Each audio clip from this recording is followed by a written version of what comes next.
I think I've stumbled onto a way to really grow, a way to really change how you think and thus change how you live. In the video that I'm going to show in just a second, I am going to read to you from a letter that I wrote to a friend of mine. He'd brought up the topic of habits and beginning to think in ways that are more positive, speak positively to yourself. And while in the past I was very suspicious of happy talk, just say good things about your life and about yourself. I'm a winner every day and poppycock like that. Um, there's a grain of truth, and there's ways to do it well, in fact, that change how you see yourself. So give this a lesson. I'm trying to unpack this, but I can tell you I'm growing personally. I'm changing how I think. I'm becoming more the person I want to be. And partly it's through the practice that I share in, well, right here. Give it a listen.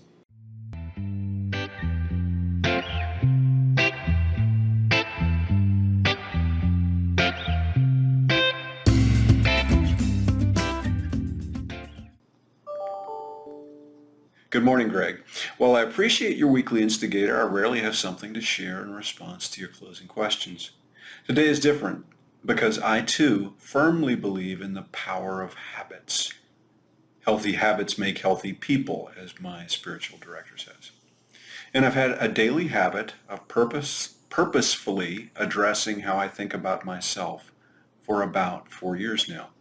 Every morning I stumble out of bed, make a cup of coffee, and then sit down to review my Getting Centered list. That's what I call it on my phone. It addresses the different roles through which I live my daily life. For example, child of God, husband, father, business owner, etc. And interjects truth. That is what I believe God has whispered to me, what I know in my bones to be true, when I'm in my healthiest place. It specifically addresses what I call the two big lies. Lie number one, God is angry or dissatisfied with me. And lie number two, others don't really love or respect me that much. As a side, I believe that the accuser would have every last human being believe these. A one ring to rule them all and in the darkness bind them sort of thing. The list contains a few thoughts from others that I found deeply meaningful when they were uttered and which continue to call me forward. The list has changed over time to be that which speaks to my heart now. I hope that this shifting also reflects the subtle long-term shifting of my thinking. I'm growing.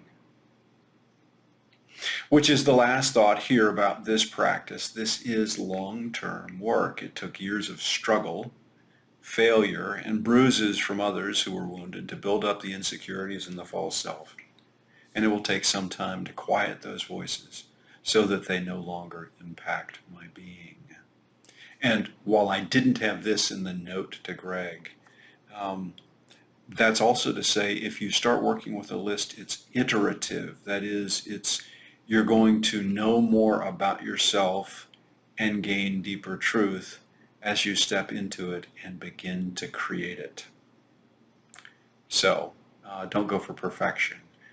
Get something out about yourself, the roles you play, and what it means to do that faithfully and well.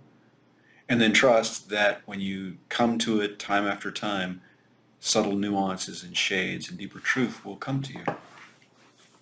So back to the note I sent to Greg.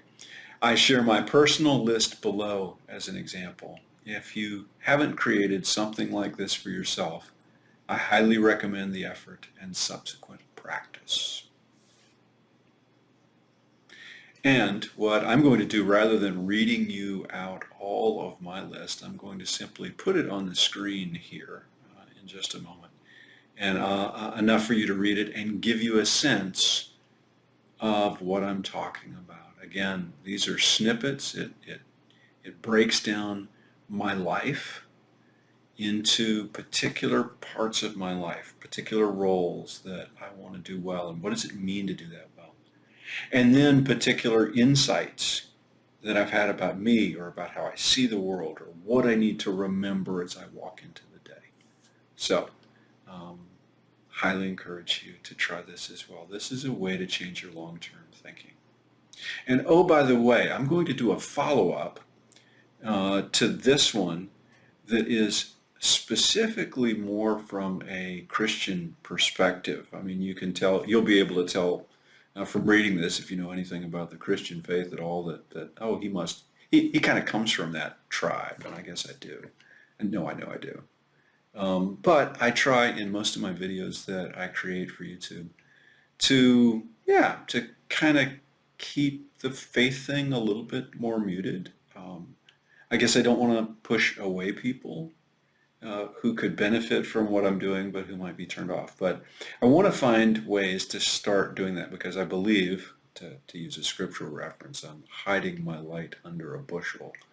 So, so anyway, so I'm going to do a follow-up to this. So if you want a little bit more about this process, specifically from a faith perspective, and other ways you can also go about changing how you think and how you interact with the world from a Christian perspective, tune into that video. I'll go ahead and put the link in the comments section below.